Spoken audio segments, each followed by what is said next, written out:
Sim, meus amigos, hoje nós podemos dizer que é mais um grande dia para o Brasil, especialmente para o cidadão de bem que está comemorando a decisão que foi tomada ontem na Câmara dos Deputados. Isso é no esquerda para o PT e, é claro, para alguns eleitores ontem com a notícia da aprovação do fim da saidinha. É isso aí, meus amigos. Graças a Deus isso foi aprovado, né? Já foi aprovado no Senado. Na verdade, já tinha sido aprovado na Câmara, foi para o Senado, teve alguma modificação lá, voltou para a Câmara e foi aprovado novamente na Câmara, tá? E agora vai para a sanção ou veto do Lula. Valendo uma garrafa de 51. Será que o Lula vai vetar ou vai sancionar esse projeto? Deixa aí nos comentários, porque na verdade não importa, tá? O projeto foi aprovado lá por quase unanimidade, né? Foi uma expressiva votação. E certamente o Lula vai sancionar. Caso contrário, ele vai ter que lidar aí, em meio à sua baixa popularidade, com mais um desgaste muito grande lá na Câmara, com mais uma derrota. E ele não vai correr esse risco. Então, o projeto certamente será sancionado e vai virar uma lei, vai acabar com essa vagabundagem saindo aí 3, 4 vezes no ano, tá?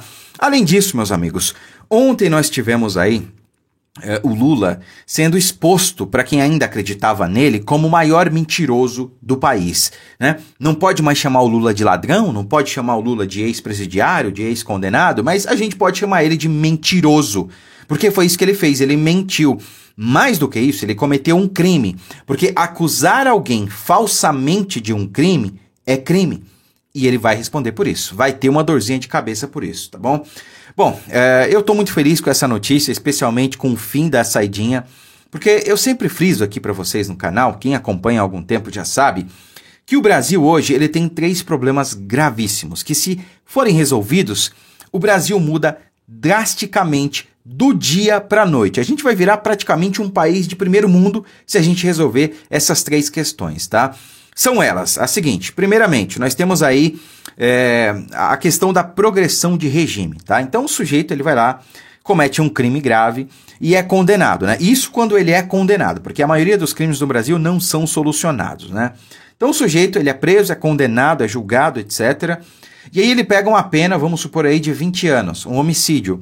Você acha que ele vai ficar os 20 anos preso? Não. Ele vai pegar ali com um terço, um sexto da pena, não sei, e já tem direito à progressão de regime.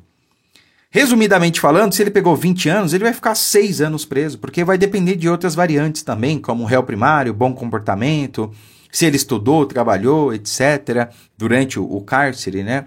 Então, essa é uma questão que precisa acabar. É claro que não vai mudar do dia para a noite. O primeiro passo foi dado, que é justamente o fim da saidinha. A outra questão, na minha opinião, claro, né, é a emenda parlamentar. Deputado e senador não tem que ter acesso ao orçamento, não tem que ter verba. Deputado e senador é eleito para legislar, para fiscalizar o executivo, para propor leis, para propor mudanças em leis, para atualizar as leis. É para isso que o parlamentar ele serve. Ele não tem que ter acesso ao orçamento. O orçamento tem que estar lá com o executivo, seja municipal, estadual ou federal, né? Porque senão, com emenda parlamentar, o executivo acaba, de certa forma, legalmente falando, comprando o deputado, comprando o senador. Isso é o sequestro da democracia. Não tem como a gente ter uma democracia plena com emenda parlamentar na mão de deputado e senador oriunda do governo, principalmente verba que é descritiva, né? Que é ali de atribuição do governo definir. Isso realmente é um absurdo, precisa acabar. E a última questão, terceira questão, é justamente o foro privilegiado. Aquela coisa do um julga o outro julga um, isso precisa acabar. Porque muita coisa no Brasil decorre justamente disso. Ora, o Brasil hoje sofre uma insegurança jurídica tremenda. São abusos, ilegalidades, desrespeito à lei, desrespeito à Constituição, pessoas sendo presas sem o devido processo legal. Olha o que está acontecendo com o 8 de janeiro, com os presos do 8 de janeiro. Estão sendo julgados pelo STF. Eles não têm foro privilegiado, não têm direito à ampla defesa. Advogados reclamam até hoje que não têm acesso aos autos e estão sendo condenados a duras penas de 17 anos de prisão. Eu estou falando o mínimo, mas tem uma lista enorme das arbitrariedades que vem acontecendo. por parte do judiciário, parte específica do judiciário, sem citar nomes aqui, não é? Então isso precisa acabar, porque o poder constituído para julgar, por exemplo, ministros do STF é o Senado. Só que o Senado não faz nada porque a maioria, com o perdão da expressão, tem rabo preso, e quem julga os senadores são justamente os ministros do STF. E quem julga o STF são justamente os senadores. Aquela coisa do um julga o outro julga um. Então, se sou eu que julgo você e é você que me julga, a gente não vai se julgar. Ainda que não tenha nenhum acordo formal ou verbal entre nós, a gente não vai fazer nada um com o outro. Entende? Porque a gente não quer problema, né? Então, os senadores, essa questão de foro privilegiado precisa acabar. Pro Deicon, minha opinião, só 3 pessoas precisariam ter foro privilegiado nessa república, tá? E uma delas é o presidente da república. As outras eu não vou nem mencionar, mas o presidente ele precisa ter. A gente tem aí, sei lá, quase milhares de pessoas com foro privilegiado. Isso precisa acabar. Precisa acabar para ontem, né? Então, acabando com essas 3 questões aí, a progressão de regime, o fim da emenda parlamentar e o fim do foro privilegiado, o Brasil vira simplesmente um país de primeiro mundo para ontem. Porque se acabar a progressão de regime, meu amigo, o cidadão vai pensar 1000 vezes antes de cometer um roubo, antes de sair de casa para matar alguém ou para praticar qualquer crime que seja, tá? Ele vai saber que se pegar 20 anos, serão 20 anos cumpridos. Essa é que é a questão. Então, a violência vai diminuir drasticamente, né? Se acabar com emenda parlamentar e foro privilegiado, então pronto, o Brasil resolveu aí 90% dos seus problemas, tá? Por assim dizer. Agora, meus amigos, falando um pouco aí da exposição do maior mentiroso do Brasil. Eu sempre soube que o Lula era um mentiroso costumaz, né? Ele mesmo já deu 3 versões diferentes para a perda do dedo dele. Ele já disse que perdeu trabalhando, depois disse que perdeu, acho que pescando, depois disse que perdeu não sei como, né? Toda hora foi um modo diferente que ele perdeu o dedo, né? E agora ficou exposto, meus amigos, que não só ele mentiu, como em tese cometeu um crime. Porque, como eu disse, acusar falsamente alguém de crime é crime. E claro, os deputados não perderam tempo, né? E denunciaram ele, veja só. Deputados denunciam Lula à Procuradoria-Geral da República. Bom, a oposição da Câmara apresentou nesta quarta-feira, dia 20, uma denúncia na PGR contra Lula por falsa comunicação de crime e ato de improbidade administrativa após a presidência da República ter confirmado a recuperação de todos os 261 bens do patrimônio no Palácio da Alvorada que supostamente estavam desaparecidos. Cara, malandro é malandro e mané é mané, né? Vocês pensam que engana a população, mas a gente não é trouxa não, viu? Os caras assumem o poder, voltam à cena do crime, como disse Geraldo Alckmin, né? Veem que não tá faltando nada, mas inventam essa história aí. A Janja, naquele deslumbre dela, né? Mas não gostei muito dessa mesa, não gostei desse sofá, a cortina também tá meia boca, né? Vamos falar que sumiu aí, né?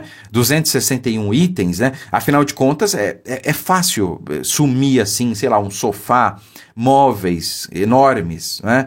E lá no Palácio da Alvorada tem móveis enormes. É muito fácil sumir assim do nada, né? Puf, sumiu, um passe de mágica, né? Vamos falar que sumiu, aí a gente tem uma desculpa. Porque aí, não tem móvel, a gente precisa comprar outro, né? E aí a gente precisa comprar outro e precisa ser para ontem, porque a gente precisa se mudar para lá, então não vamos nem fazer licitação, assim a gente ajuda a lojinha ali do amigo, entendeu? Aí depois a gente fala que apareceu. Não, apareceu.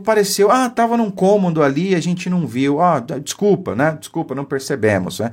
Vocês acham que o povo realmente é trouxa, né? Vocês acham mesmo que o povo é idiota, mas, gente, é subestimar a inteligência do povo. É chamar o povo brasileiro de idiota. Essa é que é a questão. E o pior de tudo é que eles não têm um pingo de vergonha na cara. Mas não tem nenhum pingo de vergonha na cara, porque olha só. SECOM, que é a Secretaria de Comunicação do Governo, culpa Bolsonaro por falha na identificação de objetos sumidos do Alvorada. Olha só que história mais sem pé nem cabeça. Olha só. A Secretaria de Comunicação Social da Presidência da República publicou a nota no início da noite de quarta ontem, né, em que diz que o relatório que apontava o desaparecimento de 261 itens do mobiliário do Alvorada, foi elaborado durante a gestão de Jair Bolsonaro. Dessa forma, segundo a pasta, era a gestão do ex-presidente quem não sabia em que locais os objetos estavam. Pra cima de mim, meu amigo, pra cima de mim. De acordo com o texto, o relatório foi emitido em 4 de janeiro de 2023. Relatório emitido em 4 de janeiro, ou seja, era Bolsonaro o presidente dia 4 de janeiro de 2023? Infelizmente não, né? Concluído um trabalho feito durante o governo Bolsonaro e finalizado pela equipe do governo anterior, né? Foi essa informação recebida no início dessa gestão. Ou seja, quem não sabia onde estavam os móveis era a gestão anterior, parte deles abandonados em depósitos e sem controle, claro, né? Abandonados num cômodo lá no Alvorada. E vocês não verificaram isso? Pra cima de mim? Mas não tem um pingo de vergonha na cara. Mas nem a Janja acredita mais nas mentiras do Lula. Afinal de contas, ela tá ajudando o Lula a mentir, né?